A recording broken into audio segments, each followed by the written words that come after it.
Eh? Get the car. I cannot put there. You see that now.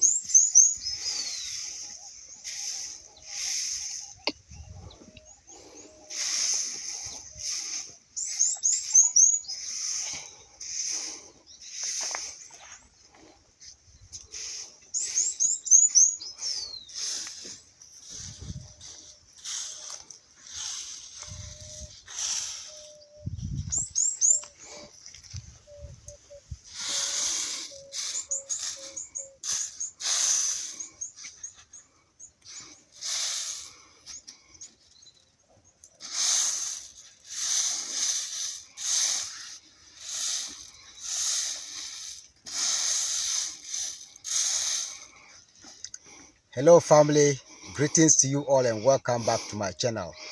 It's your brother Chief Lamashaye Persibulana, also known as Prince Ayoko, the best farmer in northern Ghana. Yes, sending my peaceful and warmly greetings to you all wherever you are. Happy weekends to you all. How are you doing and how is our families at your side doing? Alright, so I'm back again to teach you some more about farming. Like, I have taken farming into a different level. This is not more about livestock farming again. I'm still into livestock farming, but this particular farming that I'm talking about now, I'm talking about, crop farming. Crop farming. So I'm getting deeper and deeper into agriculture. And it is very important for us to be farmers because the farmer is even, much higher than the president. The farmer is much higher than the teacher. The farmer is much higher than the professor of, whatever it is, professor of science or whatever it is. The farmer is the father of the nation. The farmer is always the father to the nation. So and therefore we have to give big salutes to the farmer. The farmer is much more important than any human on earth. Trust me or not, it is what it is. This one, we don't have to even debate about it. So please, if you are new on this channel, that is my channel, Prince Ayoko's channel. Go and subscribe. And you know what? When you subscribe, make sure that you click on the notifications bell so that you get all the notifications, to the videos that I'm yet to post. And when you do that, share these contents with your families and friends. That is, share my contents with your families and friends. And then go ahead and give my videos a thumbs up. Because I'm sharing what the teacher doesn't even teach at school. Yes, that's what I'm doing. So what I'm saying is that, talking about agriculture has been, agriculture has been into so many different types. We have fish farmers, we have crop farmers, we have livestock farmers, we have vegetable farmers, we have poultry farmers, we have different snail farmers, whatever farmers we have. As long as the person is doing, a work that can bring food into the table, that is the farmer. So in this particular video, what I'm going to share with you is that I'm doing something that we call picking of the bad seeds. So I want my cameraman to come closer so that you see exactly what I'm saying. So you see these seeds here. You see these seeds. That is corn. This is the bad seeds. You can see that some of them is not good, like this one. When you plant this, you will never get anything out of it. When you sow this seed, you will never reap anything from this seed. All of these seeds that is here is the bad ones. That's the spoil seeds. So when you are going to plant, you make sure that you pick up all of these seeds. At least, even if you can't pick all of them, you can be able to pick the majority of the small seeds. So when you pick them and you look at, so just look at this, you can see that it is very clear. So when you saw this, you're gonna rip. So that is what we do. So after picking up all of these seeds, after picking up the bad seeds from the good seeds, what you have to do next is to do what? Go ahead and start to use them to sow. So the sowing has also got different types. In these modern days, we have planters. We have some equipments that, some farming machinery that we call planters. It is these planters that plants the seeds. But that is the planters. Those who have these planters are the people who are into kind of large scale farming. You understand? But we, for instance, we are just beginners. So we are the people they call the peasant farmers. Farming to feed your family, your community, and just left something to sell. That is if you still have some more to sell. But if you don't have some more to sell, you make sure that you get what you eat, or you farm what you eat. You see, you will not go to the market to buy food again because you are doing that. So what I'm saying is that with regards to the planting, when you don't have these planters, we have a stick that we use to make holes for the sowing. And when that is the second option. And the third option is the use of this small cutlass to make holes in order to be able to do what? Plant. So I'm gonna take you for you to see how these professionals are really doing it here. That is the indigenous way of sowing seeds here. So keep watching, and please, like I told you, this is very informative. If you have any question, leave it on the comment section so that I'll be able to give you the answers. If I don't know the answer to your questions, at least I will direct you to somebody who might answer it for you, or I would do some research based on indigenous way, get the results, get the answer, and then I'll come back and give you the answer.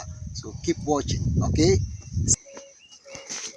So like on my previous video about farming, if you can remember, last Sunday I was here. Last week Sunday I was here, and I showed how this farmland was being plowed when the tractor was plowing this farmland. As you can see, this farmland is 9 acres. That is 9 acres of land. And I'm gonna show you something today. And this particular information that I'm gonna share with you, like I already told you, is very informative. Only 3 young men is able to sow all of these 9 acres in less than 24 hours with the use of this cutlass that I just showed you. 3 young men has, planted the corn all over this place in less than 24 hours. They are not even spending up to let's say 12 hours. Because when they break, they went to their neighbor's farm, helped their friend before they came back here to do this work. So I'm gonna take you there. They are almost finished. They are, at least they are getting into their 4th hour or 5th hour, like 4 to 5 hours now. I'm gonna show you what these guys are doing. Young African guys are very hardworking, and I appreciate and salute each and every hardworking African young man. Keep the fight going on. Keep the struggle going on. Keep the hardworking going on. You know what? We are not going to quit, and we are not going to relax. Africa is what we have. What we can do to maintain our motherland Africa, is hardworking. And what would it take us to do all of this? What would take us to do all of this is the use of agriculture. Agriculture is the future of the world, not only in Africa. If you say I'm lying, trust me, when day break, don't eat. Don't eat breakfast. Don't eat lunch, and don't eat dinner. Continue to do that for 3 days. and let's see where you end up. You end up being at the 5th floor at the hospital. So all of this land that you've seen, that is very flat, that you've seen has been plowed, you know, all of this land here is just lands that belongs to people in the community. You know, in the community we have chiefs, we have the main king of the community, and he also have his subjects, that is, you know, that is his sub chiefs.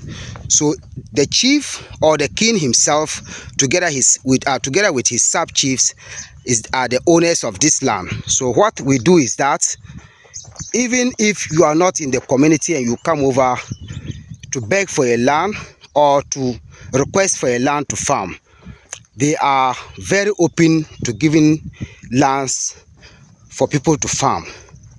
And when they give it to you, it doesn't mean that you are taking it away from them. You will do that based on some particular conditions.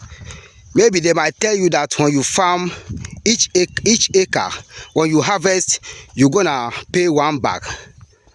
You know, you're gonna pay 1 bag of corn.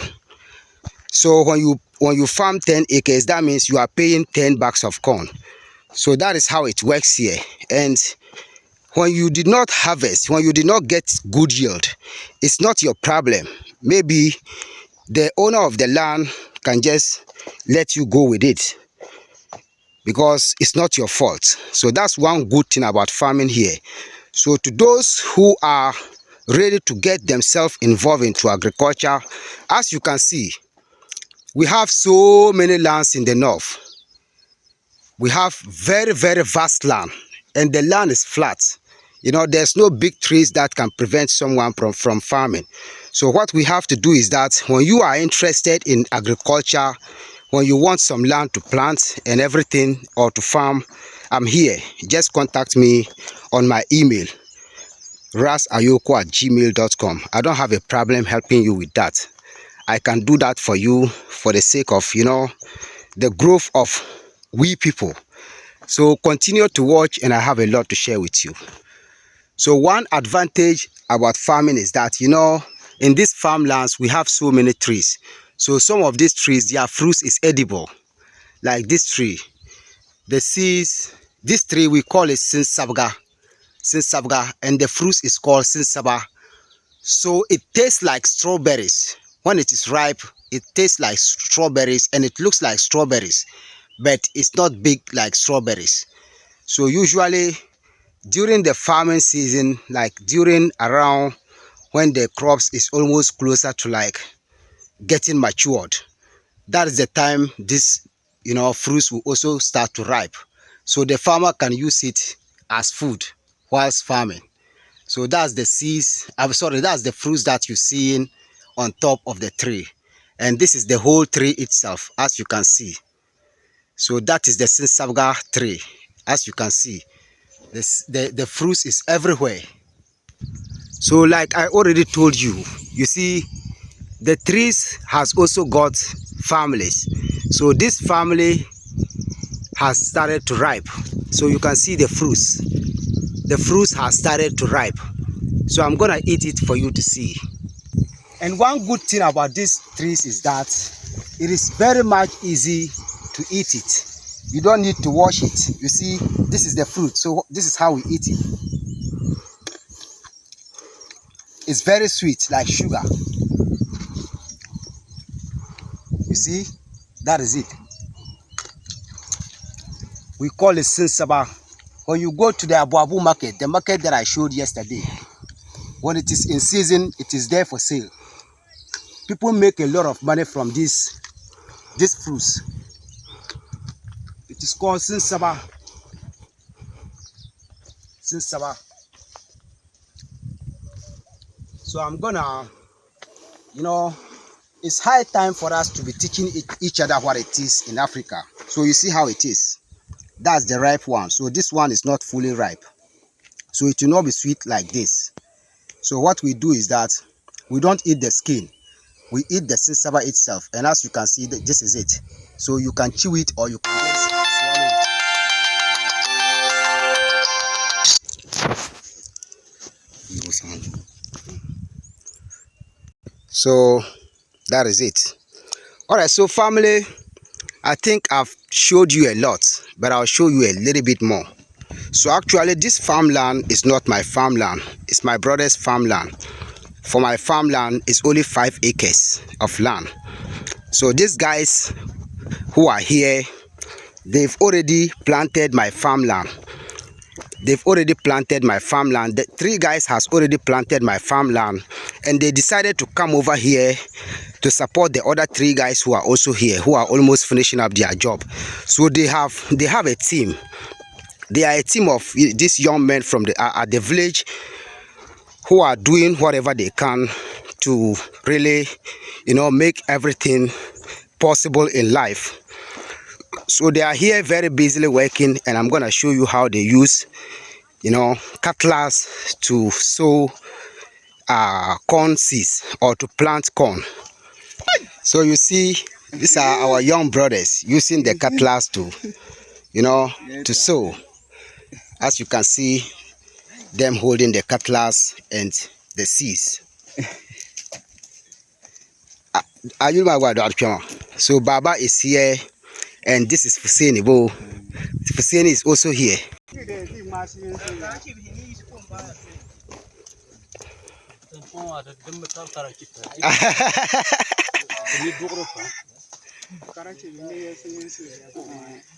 Yeah. So you see how they do it. It seems very simple, but it's not easy. You see how they do it. That's the indigenous way of planting corn. So we have 2 methods of planting corn here. It's the use of this cutlass and then the use of the stick. So when you check very well on my video, you see how all of these things is going on. It's not only corn that they can plant this way or they can sow this way. They can sow any kind of seeds like that. And it's very fast. You see how they do it. This is Africa for you, where everything is possible.